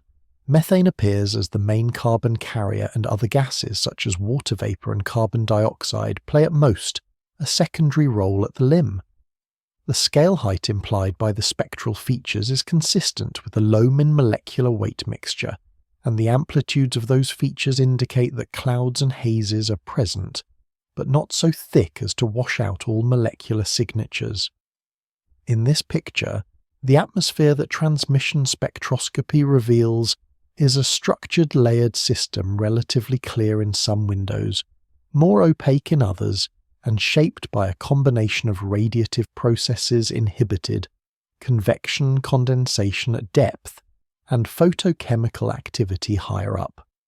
The details of that layering and of the temperature profile within it set the stage for any further discussion of which molecules can be reliably detected, which remain ambiguous, and how the observable gases might connect to environments deeper in the planet that cannot be directly seen. Dimethyl sulfide and dimethyl disulfide enter the story as the most debated molecules in the current discussion of K218b. In atmospheric science, a biosignature gas is a gas that is significantly produced by living organisms and that builds up in a planet's atmosphere to levels that could be detectable over geologic time.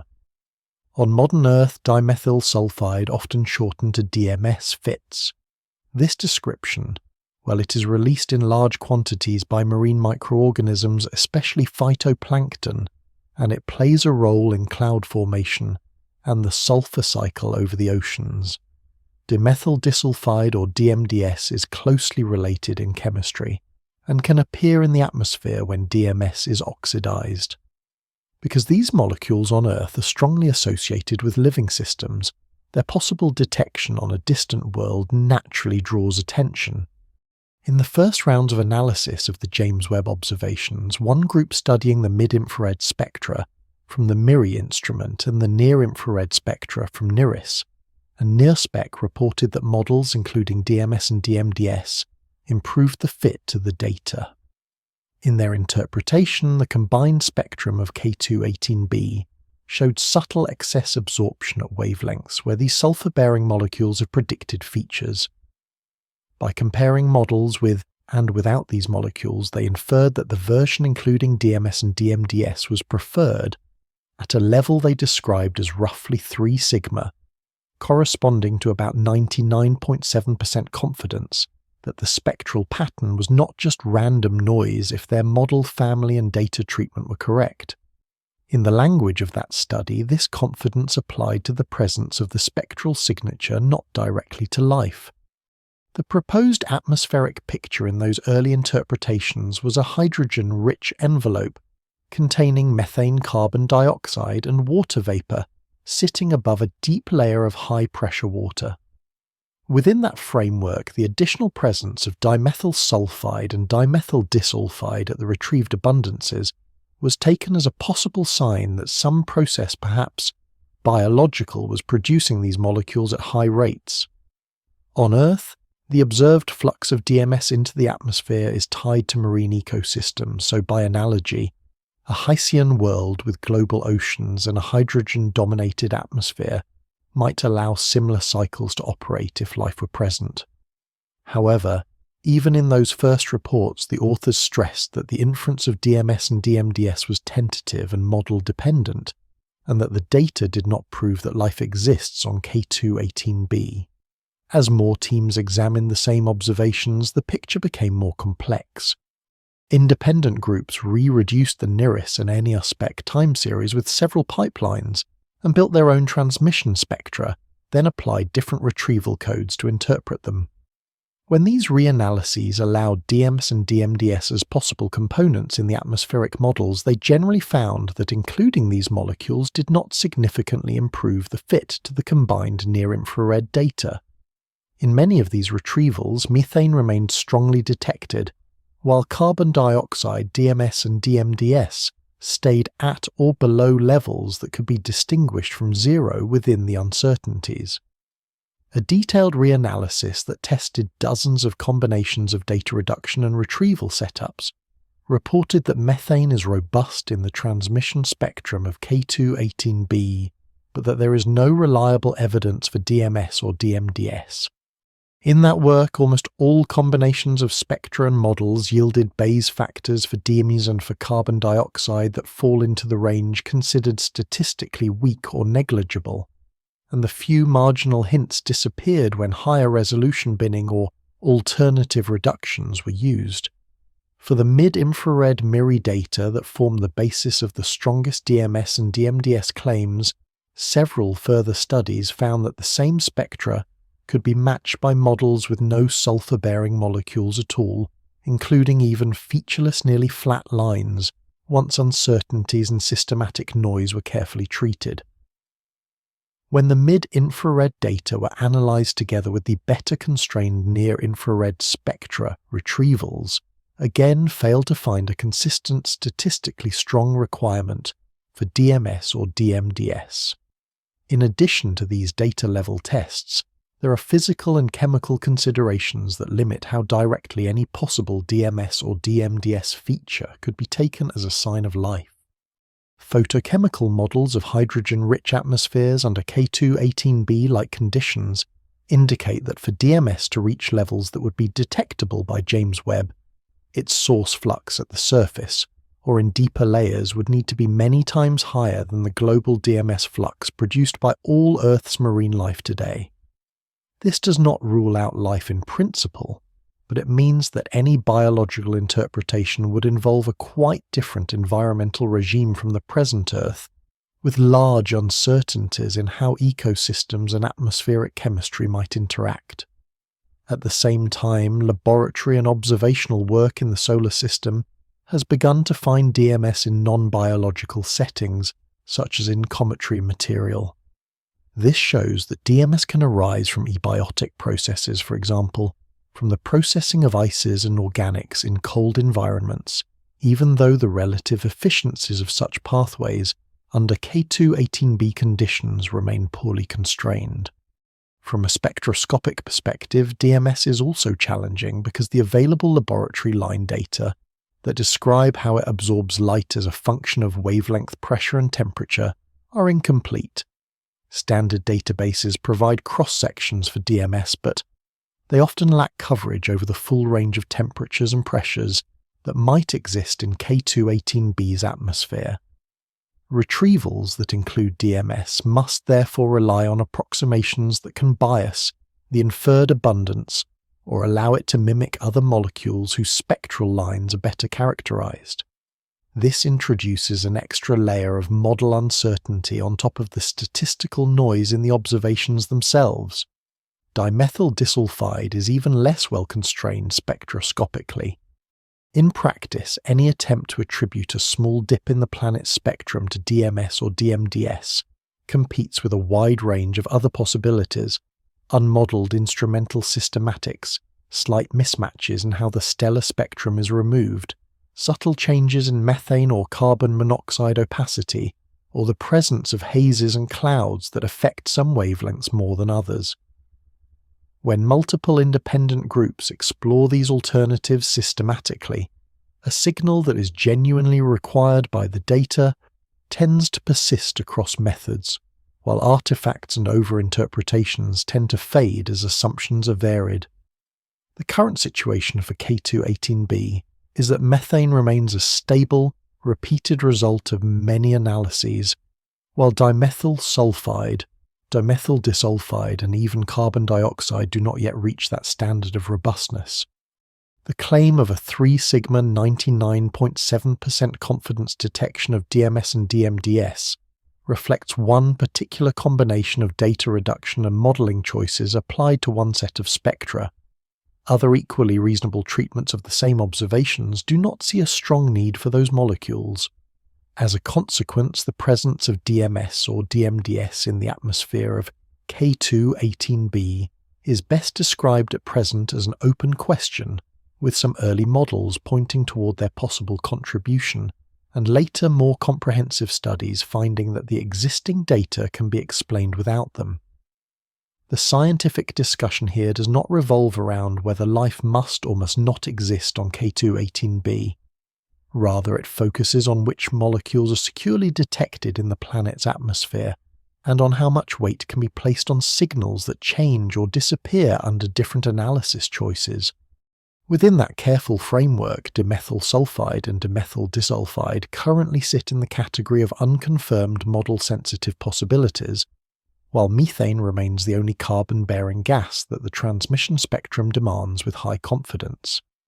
When scientists speak about a 3 sigma signal and a confidence of about 99.7%, they describe the strength of a pattern in the data under a particular statistical model, not a direct chance that life exists on a planet. The sigma language comes from the standard deviation in a normal distribution, a bell-shaped curve that often approximates the behavior of measurement noise. In that framework, 1 sigma corresponds to a range that contains most measurements. 2 sigma covers almost all, and 3 sigma covers almost everything if the noise is well behaved. The so-called empirical rule states that if many identical measurements are repeated in the presence of purely random noise, about 68% of outcomes fall within 1 standard deviation, of the mean about 95% within 2, and about 99.7% within 3. When a team reports a 3 sigma signal for a spectral feature, it means that assuming their model of the noise and of the underlying continuum is accurate, and that the feature is not present, there would be only a small probability, on the order of 0.3% of obtaining data, that mimic the observed pattern purely by chance. This description is conditional. It refers to the probability of such data arising if there is no real feature, not to the probability that life does or does not exist. In the context of K2-18b, the number arises when specific retrieval models are fit to the James Webb spectra and compared. One model includes a candidate gas such as dimethyl sulfide or dimethyl disulfide, and another model does not. Statistical tools such as likelihood ratios or Bayes factors then quantify how much better the data are matched when the extra gas is allowed. If the improvement is large relative to the expected scatter from noise, the result can be summarized as a 3 sigma preference for the model with that gas. The 99.7% figure then describes the confidence that the data favor one model in a purely statistical sense within the family of models considered and under the assumptions made about noise calibration and stellar variability. It does not state that there is a 99.7% probability that life exists on K2-18b, nor even that there is that probability that the gas itself truly resides in the atmosphere. In many areas of astronomy and physics, a 3 sigma result is treated as suggestive but not definitive. It may motivate follow-up observations and further analysis, but it does not qualify as a firm detection. For particularly high stakes, claims such as the discovery of a new particle or a fundamental physical effect, a threshold closer to 5 sigma is often adopted, corresponding to a confidence level near 99.9999% under idealized assumptions. In practice, real data deviate from ideal noise models, and additional sources of uncertainty arise from calibration instrument behavior and astrophysical effects such as star spots and flares. These practical complications reduce the effective significance of a result unless they are carefully modeled. In the case of K2-18b, the 3 sigma level mentioned in some early interpretations referred specifically to the statistical preference for models that include dimethyl sulfide and dimethyl disulfide when applied to a particular version of the James Webb spectra. Later reanalyses that treated the noise differently explored alternative reductions of the same raw data, or tested broader sets of models, often found that this preference weakened or disappeared. In those studies, the apparent signal associated with the candidate molecules could be reproduced by variations in methane, by subtle offsets between different wavelength ranges, or by changes in the assumed temperature profile and cloud structure. Under those alternative treatments, the effective sigma for dimethyl sulfide and dimethyl disulfide dropped well below the level that would be described as strong evidence, and in many retrievals the best-fitting models required no contribution from these gases at all. This illustrates a general feature of sigma-based statements. The quoted confidence always depends on a chain of assumptions about the data and the model. The same raw observations can yield different sigma values for a proposed feature when processed in different ways. A 3 sigma claim is not a fixed property of the universe. It is a summary of how surprising the data appear within a particular statistical framework. Translating such a statement into a chance of life adds a further layer of assumptions that go beyond the data. To speak about the probability that life exists on K2-18b, given the spectra one would need to specify how common life is expected to be on similar planets, how often it produces certain gases at detectable levels, and how many non-biological processes can mimic the same spectral signatures. These ingredients, sometimes called prior information, are poorly known. Without them, the conversion from 3 sigma evidence for a spectral feature to 99.7% chance of life is not justified. In the absence of well-constrained priors, the sigma level remains what it is, a measure of how strongly the data favor one atmospheric model over another conditional on the assumptions that went into those models. The difference between these perspectives becomes clear when media coverage presents the same number in simplified terms. When a scientific paper states that a model with a particular gas is preferred at about 3 sigma over a model without it, the statement is cautious and technical. It acknowledges that there is still a small probability that random fluctuations or unrecognized systematics produce the apparent signal and that additional observations are needed. When a headline rephrases this as a 99.7% chance that life exists on the planet, the nuance is lost. The conditional nature of the statistic, the dependence on model assumptions, and the possibility that different analyses would yield different sigma values are all compressed into a single, apparently precise probability. For readers who do not work with such statistics regularly, it is natural to interpret the number as a direct statement about life rather than about a spectral feature. In the scientific discussion, however, the number retains its original meaning. For K2-18b, methane remains the only molecule whose presence in the upper atmosphere is supported by very high significance across many analyses with confidence levels that can reach or exceed 5 sigma. Even in that case, methane is not treated as proof of life, because well-understood non-biological processes can produce methane in hydrogen-rich atmospheres. Dimethyl sulfide, dimethyl disulfide and carbon dioxide, in contrast, do not yet reach a consistent high sigma level across independent studies. Their status remains that of tentative or undetected species, whose possible presence must be tested again with future observations and improved models. In this way, the phrase 99.7% confidence occupies a specific limited role in the interpretation of K2-18b. It summarizes the strength of a model-dependent spectral fit under particular assumptions, and is not by itself a numerical measure of how likely it is that the planet is inhabited.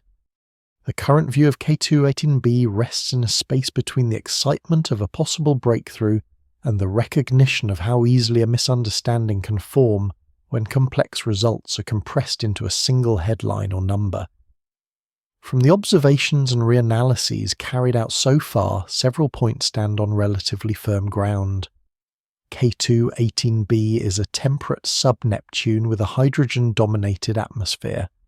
The transmission spectrum measured by the James Webb Space Telescope shows clear signatures of methane at high significance and indicates a low mean molecular weight consistent with an extended hydrogen-rich envelope.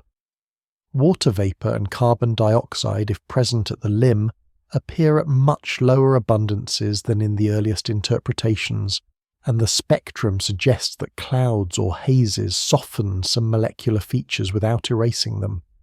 The interior of the planet remains uncertain, with both Hycean-style deep water layers and hotter, gas-rich mini-Neptune configurations still compatible with the combined mass radius and atmospheric constraints. Against this relatively stable picture stand the more debated claims about dimethyl sulfide, dimethyl disulfide and strong carbon dioxide features. The early suggestion that dimethyl sulfide and dimethyl disulfide might be present at about a 3 sigma level in the mid-infrared spectrum relied on one particular combination of data reduction and retrieval modelling, and was framed by its authors as tentative. Media coverage, however, often presented the same number as a 99.7% chance that life exists on the planet, even though the original result referred only to the preference for one spectral model over another. Subsequent work revisited the same James Webb observations with multiple independent pipelines. A joint analysis of the full transmission spectrum spanning near and mid-infrared wavelengths from several instruments concluded that the data do not require dimethyl sulfide or dimethyl disulfide, and that other trace gases with similar spectral patterns can reproduce the small residuals as effectively. In that study, the marginal hints of sulfur-bearing molecules were traced to sensitivities in how the spectra were reduced, and to how many candidate molecules were allowed in the retrievals. The authors estimated that dozens of additional mid-infrared transits would be needed even to distinguish a model, with those features from a flat spectrum at the level of 3 sigma, implying many years of observations if only a few suitable transits are visible to the telescope each year. Other groups have reached similar conclusions, reinforcing the view that at present dimethyl sulfide and dimethyl disulfide remain unconfirmed.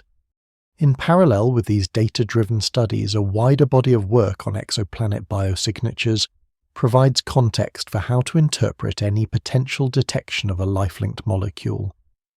Frameworks developed over the past decade treat a biosignature not as a single spectral feature, but as a combination of atmospheric composition, planetary environment, and plausible source and sink processes.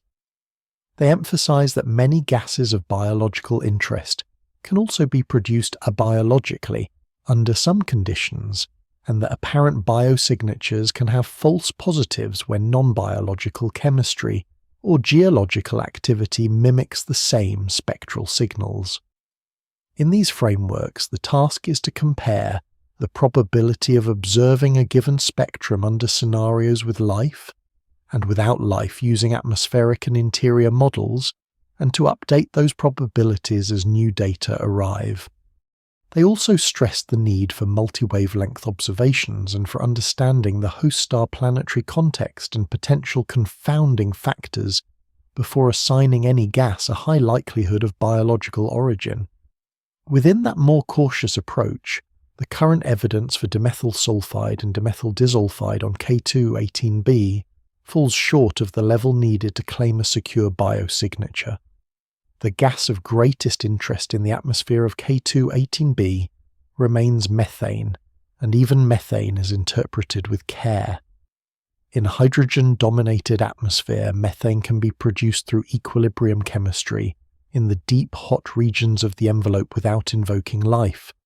Photochemical and transport models show how methane can be mixed upward into the observable layers where it shapes the transmission spectrum. For a planet like K2-18b, therefore, methane is a valuable tracer of atmospheric composition and temperature structure, but it is not on its own a strong biosignature.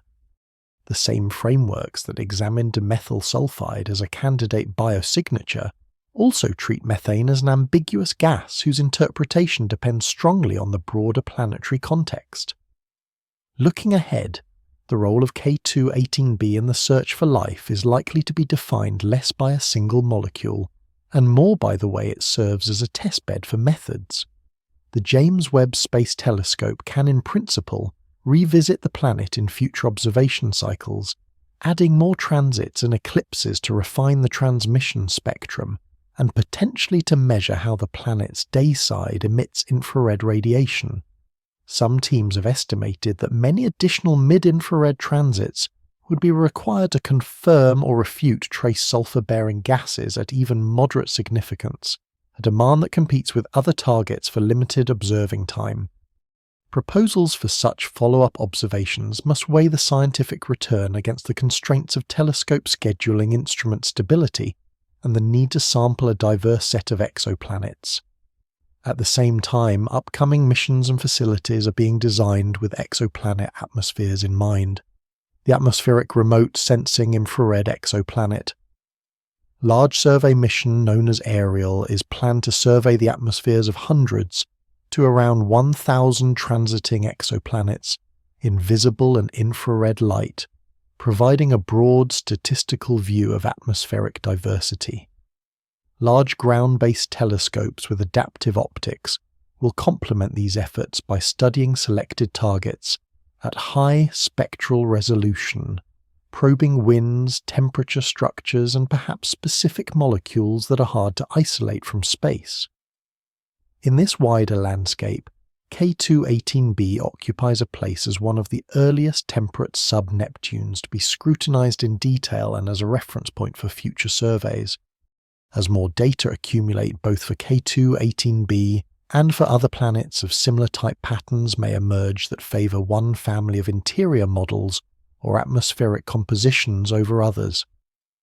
The balance between Hycean-like interpretations which posit deep water layers beneath hydrogen-rich skies and mini-Neptune interpretations which emphasize hot homogeneous envelopes will be refined as the range of observed planets and their spectra grows. Whether or not K2-18b itself ultimately hosts a liquid water ocean. At depth, it will contribute to the empirical mapping of which combinations of mass-radius radiation and atmospheric composition occur in nature. In this sense, the phrase in the project title that contrasts a breakthrough with a misunderstanding captures an ongoing process rather than a simple choice. The initial reports of possible dimethyl sulfide and dimethyl disulfide pushed the community to test how far the James Webb Space Telescope can go in detecting trace gases and to examine how model assumptions, laboratory data, and instrument systematics interact. The subsequent reanalyses and biosignature framework studies have clarified that a 3 sigma confidence in a model-dependent spectral feature does not translate into a 99.7% chance that life exists, and that many steps remain between a suggestive spectral hint and a robust claim of biological activity. At the same time, the work on K2-18b has demonstrated that temperate sub-Neptune planets around red dwarfs can yield rich atmospheric information, and that the tools for interpreting such data are rapidly evolving. As of now, K2-18b stands as a well-characterized example of a hydrogen-dominated methane-rich sub-Neptune in the temperate zone of a red dwarf star with a possible water-rich interior that remains under study and no confirmed biosignature gases. Future observations with the James Webb Space Telescope with dedicated missions such as Ariel and with large ground-based observatories may yet shift this picture in one direction or another. For the moment, the planet's 99.7% figure remains attached to a statistical statement about a debated spectral model, not to a probability that life exists, and the system continues to serve as a carefully watched waypoint in the broader, methodical search for life in the universe.